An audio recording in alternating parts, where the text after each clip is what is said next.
L'arthrose est le type d'arthrite le plus fréquent. C'est une maladie causée par la perte du cartilage qui couvre les extrémités des os. Cela peut entraîner des frottements des os, les uns sur les autres, provoquant ainsi de la douleur, de l'enflure, une sensation de chaleur. L'abréviation AINS signifie anti-inflammatoire non stéroïdien. Les AINS sont le type de médicament le plus fréquemment utilisé pour traiter l'arthrite.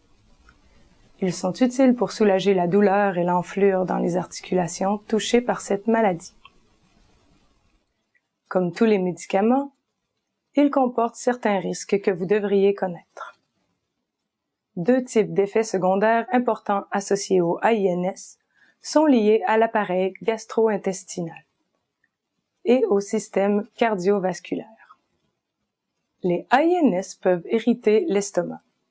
Cette irritation peut causer des douleurs à l'estomac, des nausées et rarement des vomissements. Certaines personnes peuvent présenter des symptômes moins graves comme des brûlures d'estomac ou une indigestion. Dans de rares cas, d'autres personnes peuvent avoir des symptômes plus graves, des ulcères pouvant trouer la paroi de l'estomac, bloquer le tube digestif ou provoquer des saignements. Ces symptômes plus graves peuvent causer des selles noires ou sanglantes. Les AINS peuvent entraîner des effets cardiovasculaires comme une augmentation de la tension artérielle ou de l'enflure au niveau des jambes. Ils peuvent aussi aggraver une affection appelée insuffisance cardiaque congestive, aussi appelée ICC. Les personnes qui ont récemment fait une crise cardiaque ou un accident vasculaire cérébral, AVC, ou celles qui ont déjà présenté de douleurs graves à la poitrine dues à une maladie cardiovasculaire ne doivent pas prendre d'AINS. Lorsque l'on évalue les risques d'un médicament, quel qu'il soit, il est important d'y penser dans le contexte des autres risques auxquels nous sommes confrontés chaque jour. Imaginons une ville de 100 000 habitants où personne ne présente de facteur de risque d'ulcère gastro-duodénal. Présumons maintenant qu'aucun des habitants ne prend d'AINS. Si l'on faisait un suivi de ces gens pendant 1 an, environ 200 présenteraient un problème gastro-intestinal grave. On peut donc constater que les gens peuvent souffrir d'ulcères et de saignements graves même sans prendre d'AINS. Imaginons maintenant que des AINS sont prescrits à chacun des 100 000 habitants de la ville. Le nombre d'ulcères ou de saignements gastro-intestinaux graves augmenterait alors pour toucher 1600 habitants pendant l'année de suivi. Voici 2 points importants à retenir. Des médicaments qui protègent l'estomac appelés inhibiteurs de la pompe à protons ou IPP peuvent réduire jusqu'à 60% le risque de problèmes gastro-intestinaux graves, comme les ulcères.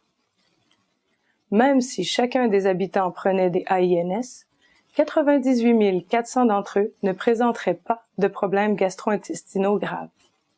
Cela signifie que 98% de la population, qui ne présente aucun facteur de risque, n'aura de troubles gastro-intestinaux graves, qu'elle prenne des AINS ou non. Les AINS sont donc plutôt sûrs chez les personnes ne présentant aucun facteur de risque. Comme les AINS augmentent un peu le risque gastro-intestinal, vous devez tenir compte des autres facteurs qui accroissent aussi le risque, car les facteurs peuvent s'additionner. Consultez votre médecin si l'une des situations suivantes s'applique à vous. Vous avez plus de 75 ans. Vous avez déjà présenté des saignements gastro-intestinaux. Vous prenez plusieurs AINS, dont de l'AAS à faible dose. Vous prenez des anticoagulants tels que le Coumadin ou le warfarine. En résumé, il est quand même assez rare de présenter des effets secondaires gastro-intestinaux graves lorsque l'on prend des AINS. En fait, on peut avoir des problèmes gastro-intestinaux graves en ne prenant pas d'AINS. Pour les personnes à risque élevé, il est important de protéger l'estomac en prenant un IPP, mais cette protection n'est pas parfaite. En outre, pour bénéficier de cette protection, il faut prendre l'IPP exactement tel que prescrit.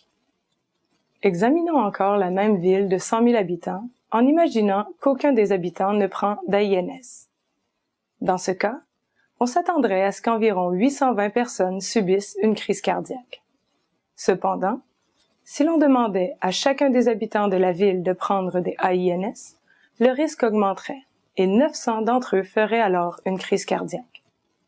Cette augmentation est assez faible. Comparons-la à certains facteurs de risque classiques de maladies cardiovasculaires comme le tabagisme, l'hypertension, un taux élevé de cholestérol et le diabète. Si toute la population de cette ville présentait de l'hypertension non maîtrisée, le nombre de crises cardiaques passerait alors à 1870.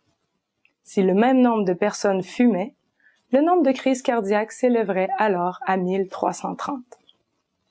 Comme vous pouvez le constater, le tabagisme et l'hypertension accroissent beaucoup plus le risque de crise cardiaque que le fait de prendre des AINS. Il faut retenir un point important. Si tous les habitants de notre ville imaginaire prenaient des AINS pendant un an, 99 100 d'entre eux ne présenteraient aucun trouble grave. Cela signifie que 99% de la population n'aurait pas de problème, qu'elle prenne des AINS ou non. Cependant, il est très important de penser aux personnes qui courent le plus de risques de troubles cardiovasculaires. Le risque est accru chez les personnes qui fument, qui font de l'hypertension, qui sont atteintes de diabète, qui présentent un taux élevé de cholestérol, qui ont des antécédents familiaux de maladies cardiovasculaires. N'oubliez pas que le risque d'effets secondaires gastro-intestinaux ou cardiovasculaires associés au AINS est relativement faible. Le risque de troubles gastro-intestinaux a tendance à être plus élevé chez les personnes âgées, de plus de 75 ans.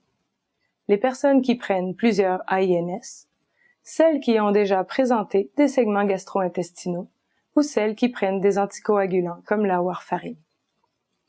Pour ce qui est des maladies cardiovasculaires, le risque est évidemment accru chez les personnes qui ont récemment subi une crise cardiaque ou un AVC, ou qui sont atteintes d'angine de poitrine active.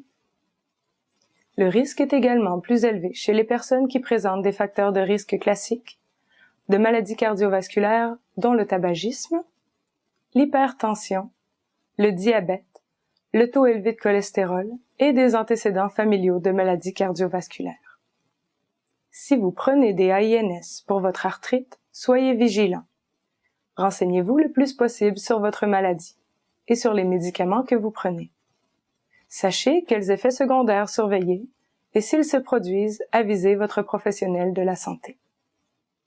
Si vous avez des préoccupations, parlez-en à votre médecin ou à votre infirmière. Pour de plus amples renseignements sur l'arthrose et les médicaments pour traiter cette maladie, allez à www.rhuminfo.com.